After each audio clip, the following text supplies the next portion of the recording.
আমাৰ দলত নাই কোনে কৈছে আমাৰ দলত সি টিকেট বিচাৰিছিল হয় টিকেট বিচাৰিছিল সেইটোহে টিকেটটো চবেই বিচাৰিব পাৰে বাছ সেইটো কথা কোকৰাঝাৰ লোকসভা হিচাপে আমি 1 নম্বৰ আমাৰ দলৰ কৰ্মী নেতাসকলে বহুত কষ্ট কৰি আছে কাম কৰি আছে সেই হিচাপৰ ৰিজাল্টটো ভাল আহি আছে মুঠতে আজিৰ দিনত আমাৰ বিপেপ দলে কোকৰাঝাৰ লোকসভাত জিকাটো খাটাং কি সমস্যা হৈছে যে হালবাৰীৰ এমচিএলএ গৰাকী দল ত্যাগ কৰি বেলেগ কোন এমচিএলএ বাক্ষীৰাম মুছাৰী কথা কৈছে বাক্ষীৰাম মুছাৰীৰ কথা কৈছে তাৰ নাম বাক্ষীৰাম হে তাত বাক্ষীৰাম মুছাৰীৰ কথা কৈছে এইটোতো আগতে আজিৰ কথা নহয় বাক্ষীৰাম মুছাৰী ইয়াৰ নামটো কিমান ভোটত জিতিব আপোনালোক কোন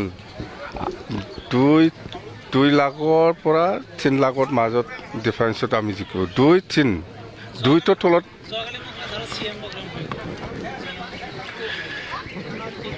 নাই চিএম ছাৰে য'তে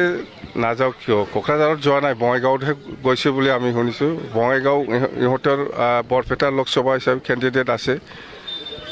এতিয়া ইলেকশ্যন আহিছে চিএম ছাৰে য'তে ত'তে যাব আমিহে চিএম ছাৰে নিজৰ মিত্ৰজনৰ কথা কোৱা নাই আমাৰ দলটোহে উল্টা কৈছে সি কোনে আমাক কাৰো সহায় নালাগে কোনো দলৰ সহায় নালাগে কালি একমাত্ৰ কথাটো হ'ল দলগাঁও সমষ্টিৰ MLA MLA আমাৰ দলটো সহায় কৰিব বুলি কৈছে আমি ইয়াতো দিছোঁ কিন্তু কোনো দলৰ লগত এনেকুৱা মিত্ৰতা নাই আমাৰ প্ৰমোদ বৰে কৈ আছে যিজন আপোনালোক প্ৰমোদ বৰে কি কৈ আছে জানে প্ৰমোদ বৰে মই 17 বছৰত যিটো কাম কৰিব পৰা নাই সি 4 বছৰত কৰিছে এই কামটো হ'ল কোকৰাঝাৰ টু খাৰিগাঁও যিটো যোৱা ৰাস্তা ডাবল স্পীড ব্ৰেকাৰ মই এই কামটোহে মই 17 বছৰত কৰিব পৰা নাছিল প্ৰমোদ বৰে কৰিলে ভাল থেংক ইউ ধন্যবাদ হা এইটো পাব্লিকহে ক'ব প্ৰমোদ বৰক কৰিলে কোনোবা বিশ্বাস কৰিব মই ক'লে কোনোবা বিশ্বাস কৰিব মই এনেকুৱা কাম কৰিছে বুলি কৈ ল'লেতো নহ'ব পাব্লিকহে ক'ব প্ৰমোদ বৰে কৈ আছে খাম্পা বৰদৈয়াৰী MCLAতে জিতিব পৰা নাই আৰু ইমান ডাঙৰ এইবিলাক পাতে প্ৰমোদ বড়ো আপুনি শেষ 2 মাহ বাকী আছে 2 মাহ পিছত দলে নাথাকিব আমি শুনিছোঁ নৱসৰণীয়া কেণ্ডিডেট দিব দিয়ক আমাৰ কি আছে চবে খেলিব পাৰে আপুনিও খেলিব পাৰে মই খুব আনন্দিত হৈছোঁ কি এইবাৰ হোলী বহুত বছৰ আগৰ পৰা ভাবি আছিলোঁ বিজনীত আহিম বুলি আৰু এইবাৰ আহিবলৈ সুযোগ পাইছোঁ আৰু এই সুযোগটো দিয়াৰ কাৰণে আজি ফাগুনা গাঁওবাসী ৰাইজ আমাৰ বিজনীৰ সকলো জ্যেষ্ঠসকল আমাৰ বিভিন্ন জাতি জনগোষ্ঠী বিশেষকৈ আমাৰ কোচ ৰাজবংশী জনগোষ্ঠী বড়ো জনগোষ্ঠী অসমীয়া বঙালী বিভিন্ন জনগোষ্ঠীৰ সকলো ৰাইজলৈ মই হোলীৰ পবিত্ৰ হোলীৰ শুভেচ্ছা জনাইছোঁ আৰু প্ৰভু শ্ৰীকৃষ্ণই আমাৰ বিটিয়াৰ অঞ্চলৰ সকলো ৰাইজক মংগলে ৰাখে শান্তি সম্প্ৰীতি মৰম স্নেহৰ মাজেৰে সকলো আমাৰ সময়বিলাক যাতে আমি ভালকৈ আগুৱাই লৈ যাব পাৰোঁ আমাৰ কামবিলাক কৰিব পাৰোঁ আৰু খুব আনন্দিত হৈছোঁ কি দীৰ্ঘদিন ধৰি বিভিন্ন এটা বেয়া পৰিৱেশৰ পৰা আজি ভাল পৰিৱেশত আমি আহিবলৈ সক্ষম হৈছোঁ আৰু ইয়াৰ কাৰণে আজি এই পবিত্ৰ হোলীৰ দিনত যিহেতু সমগ্ৰ ভাৰতবাসীয়ে হোলী মানে আমাৰ দেশৰ প্ৰধানমন্ত্ৰী নৰেন্দ্ৰ মোদী ডাঙৰীয়ালৈ মই হোলীৰ শুভকামনা জ্ঞাপন কৰিছোঁ আমাৰ অসমৰ মুখ্যমন্ত্ৰী ডক্টৰ হিমন্ত বিশ্ব শৰ্মা ডাঙৰীয়ালৈ হোলীৰ শুভকামনা জ্ঞাপন কৰিছোঁ আৰু সমগ্ৰ ভাৰতবাসীলৈ মই হোলীৰ শুভকামনা জ্ঞাপন কৰিছোঁ আৰু প্ৰভু শ্ৰীকৃষ্ণৰ ওচৰত প্ৰাৰ্থনা কৰিছোঁ কি আহি থকা সময়বিলাকত আমাৰ নৱপ্ৰজন্ম এটা ভাল পৰিৱেশত যাতে নিজৰ যিটো চিন্তাধাৰা ভাল শিক্ষা গ্ৰহণ কৰিব পাৰে সমাজখন ভাল আগুৱাই যাব পাৰে আৰু দীৰ্ঘদিনীয়া আমাৰ মাজত যিটো পৰম্পৰাগত ৰীতি নীতি সংস্কৃতিবিলাক জীয়াই ৰখাৰ লগতে সমন্বয়টো যাতে আমি শক্তিশালী কৰিব পাৰোঁ সেইটোকে মই প্ৰভুৰ ওচৰত প্ৰাৰ্থনা কৰোঁ सोलोंथाइ हाबाफारि बायदियै जोङो बिजनी दखरा दुलाराय बर' फरायसा आफादाबो बिजनी दखरा एबसुनि सिङाव थानाय मोन 170 गुदि फरायसालियाव बे फरायसालिनि SMC बे गामिनि रायजो राजा फरायसाफोरनि दिथागिरि आरो बे ओनसोलनि साननो गोरों गासैखौबो लानानै मोनफ्रोमबो गुदि फरायसालियाव जोङो सावरायदों बर' मिडियाम गुदि फरायसालिफोरखौ फोथांनानै दोननांगौनि थाखाय सोरखारि फरायसालि गुदि फरायसालिफोरखौ फोथांनानै दोननांगौनि थाखाय जोङो बे फरायसालिफोरजों सावरायनाय हाबाफारिखौ लाबाय थानाय जादों। मानोना जोंनि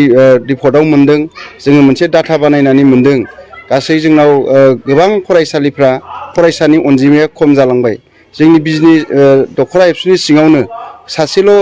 फरायसा थानाय फरायसालिबो दंसै, सानै साथाम फरायसा थानाय फरायसालिफोर दंसै। दा जोङो चिरां हिसाबै डाटा बानायनानै नुदों, गासै चिराङाव 30निख्रुइ बांसिन थानाय फरायसालिफ्रा गासै 33ल'सै। 30निख्रुइ खम थानाय जायफ्रा 15 सानि गोजौआव बै फरायसालिफ्रा 336 गुदि फरायसालिल' दङ। दिनैहाय 15निख्रुइ खम थानाय फरायसालिनि अनजिमाया 127 जोङो मोनदों आरो फैगोन एप्रिलाव बे 15 सानि गाहायाव थानाय फरायसालिनि अनजिमाया आरो फैगोन एप्रिलनिफ्राय बारायबावगोन। दा जोङो नुबाय बेबायदि जुदि जोंनि फरायसालिफ्रा खम जालांजोबोबा दिनै सरकारा फोसावनाय, आसाम सरकारा फोसावदों जाय फरायसालियाव 15 सानि खम दङ क्लास 1निफ्राय 5सिम बै फरायसालिफोरखौ एमालगेमेसन खालामनानै गंनैजों गंसे गंथामजों गंसे बुजाबजोबनानै होनाय जासिगोन। दा बेनिखायनो जोङो दिनै सरकारि फरायसालिफोरखौ, सरकारि बर' बिजों फरायसालिफोरखौ फोथांनानै दोननांगौनि थाखाय गामि गामि गिदिंनाय जादों। दिनै जोङो प्राइभेट स्कुलनि बेरेखा नङा, दिनै गावारि फसंथानफोरनि जों बेरेखा नङा, नाथाय जोङो जोंनि फिउचार, जोंनि लामाफोरखौ रोखा खालामनानै दोननो थाखाय सरकारि गुदि फरायसालिफोरखौ फोथांनानै दोननो नांगोन। मानोना जोङो बुहुमाव नागिरना मोना मोनसे हारिया मोनसे राव लानानै, मोनसे बिजों लानानै थांनानै थानाय दिनै बर' हारियाल' दङ। जोङो मोनसे हारियैनो मोनसे बर' मिडियाम फोथांनानै दोनबाय, जोङो बेवहाय बर' राव फरायबाय, जोङो बिनि साख्रिखौबो जोंनो गासिबो लाजोबबाय बर'फ्रानो, गुबुनजों सेलायनांगौ गोनां जाया। सरकारि LP स्कुल, सरकारि ME स्कुल, सरकारि हाइ स्कुलफोराव जोङो गुबुन हारिफोरजों सेलायनांगौ गोनां जाया। बेयाव जोङो बर'नि होननानै बिखाफोर जानानै बुंनो हानाय जोंहा मोन्थाय दङ। दा बेनिखायनो बै फरायसालिया थैलांजोबोबा गाबोन जोंनि लाइमोनफ्रा सोरबाया हलिचाइल्डआव फरायनानै, सोरबा इंलिस मिडियाम फरायनानै, सोरबाया प्राइभेट स्कुलाव फरायनानै नोङो BEd लानानै DLEd लानानै टेट पास जानायनि उनाव साख्रिखौथ' रावबो प्राइभेट स्कुलाव नागिरनाय नङा, गासिबो गभर्नमेन्ट स्कुलाव नागिरगोन। दिनै गोबां मानसिया जोंखौ बुंदों, फेसबुकआव, वाट्सएपआव बुंदों, नाथाय बै बिथांमोनाबो दिनै टेट पास जानानै साख्रि मोनहैनि थाखाय सोरबा सरकारखौ रायदों, सोरबा इडुकेसन मिनिस्टारखौ सावरायलायगासिनो दङ, रायगासिनो दङ, मानो साख्रि होनो हादिया होननानै। होमबा जोङो दिनैनो बेखौ चेक खालामनानै दोनलांखायाबा फैगोन 10 बोसोरनि गेजेराव गासैबो बर' मिडियाम स्कुलफ्रा थैलांलांजोबगोन। जोंनि गोदो आबैमोना बुंदोंमोन 12 किल'मिटार गोजान थांनानैसो LP स्कुल फरायनांगौनो, बै थासारिया जोंनि गेजेराव फैनो थांगासिनो दङ। दा बेखायनो जेब्लासिम जोङो मोनफ्रोमबो गामिनि बर' मिडियाम सरकारि LP स्कुलखौ फोथांनानै दोनगोन, होमबा जोङो फैबाय थानाय जोंनि जोलैनो, जोंनि बयनिबो फिसौफोरनो जोंनि बे बर' मिडियामनि साख्रिनि पस्टखौ रैखा खालामनानै दोनबाय थानो हागोन। जोङो रावजोंबो सेलायनो गोनां जानाय नङा। दा बेनिखायनो जोङो मोनफ्रोमबो गामिनि रायजो राजाफोरखौ आखाइ खबजबै खावलायदों। जों रावखौबो नारसिननानै नों प्राइभेट स्कुलाव फोरोंथारनांगौ, सरकारि स्कुलाव फोरोंथारनांगौ, नों बेहाय फोरोंथारनांगौ होननानै जोङो रावखौबो नारसिननानै बुङाखै। सरकारखौ जोङो मोजां मोनो आरोखि, नैबे दानि सरकार गोदानखौहाय। मानो होनबा जों बेसिबांबा गोबाव बोसोर जों बावनो जोनोम मोन्दों, बावनो रायजो जादों। जोंहा हाया मियादि जायैनि थाखाय जोबोद सिन्था दंमोन। ओमफ्राय जोङो न' बां जोबोद थाखा फैसा गारनानै न'खौबो लुबाय, ओमफ्राय बिनि गेजेराव दावराव दावसिबो जाबाय, न'बो सावजाबाय, जोङो जोबोद खस्थ'बो संसारखौ सालायलांबाय बे जायगायाव। ओमफ्राय दा सरकारा जोंनि हाखौ मियादि खालामना होनानै जोङो जोबोद मोजां मोनदों। मानो होनोबा जोङो जुदि बे जायगानिफ्राय खारनांबा जोंहा जोबोद खथि जागौमोन, थाखा फैसा ओरैनो जोंना दैयाव थांजोबगौमोन, न' बां लुनाय गासैबो दैयाव थांजोबगौमोन। बेनि थाखाय जों जोबोद सिन्था जायोमोन। दा सरकारा जोंनो हाखौ मियादि खालामना होनानै जों बिनि थाखाय गोजोननाय मोनबाय आरो रोजा रोजा साबायखर। औ, बे जायगायाव जादोंमोन दावराव दावसि। जों सावथालजोंबो होजाबाय, बांगालजोंबो होजाबाय, जेबो जायगा दावराव दावसि जोबोर गोदो आबसु आन्दलन मा आन्दलन, बेयावबो जों गासिबो खस्थ' मोनजोबदों आरो बे जायगानि मानसिफोरा। आंथ' बे जायगायावनो जोनोम मोननाय आरो बे जायगायावनो आं हाबाबो जादों, बेनि थाखाय आं गासिबो मोनथिजोबगौ। गासिबो जों बेसेबां बायदि खस्थ' मोनदों जों गासिबो मोनथिजोबगौ आरो। बिनि थाखाय जों गोजोननाय मोनबाय। जों बिसोरनो जों साबायखर बावबाय, माने जों भटखौबो बिसोरनो जों अराय सम होबोबाय थादों, बिसोरजोंनो जों थाफाबाय थाबोखादों। आरो दा जोंनि जायगायाव जुदि बेबायदि खालामना होनायनि थाखाय जोङो जोबोर मोजां मोनबाय आरोखि। आरो बिनिफ्राय जुदि साबसिन खालामबावनो होनो हायोबा, जोंनि गामियाव जोबोर गरिब मानसि दङ, न' बां मोनाखै, सोरबाबा एकदम गरिबखा आरोखि, दासिमबो न'बो गैया, सोरबा लेट्रिन गैया, मोनाखै। बिनि थाखाय सोरबा बुङो जोंनो न' गंसे होबा मोजां जागौ, जोंहा थानो गैया, सोरबा सोरबा बेमार आजाराव गोलैना दं बिनि थाखाय खुनु हेल्प गैया बेफोरनि थाखायबो बुङो आरोखि बेखौ जोङो एसे हेल्प लुबैयो आरोखि औ दा गोजोन फैनानै जों बयबो मोजां मोनबाय हानि मियादि फाथा जानानै दा अराय सम जोङो मोजां जालांगोन फिसा फिसौआबो जोंना मोजां थालांनो हासिगोन होननानै जों सानोना जों आगोलाव बिराद टेनसन जायोमोन बिदिनो न' बां लुबाबो दा सिफाय जायोबा जोंहा थाखा फैसा ओरैनो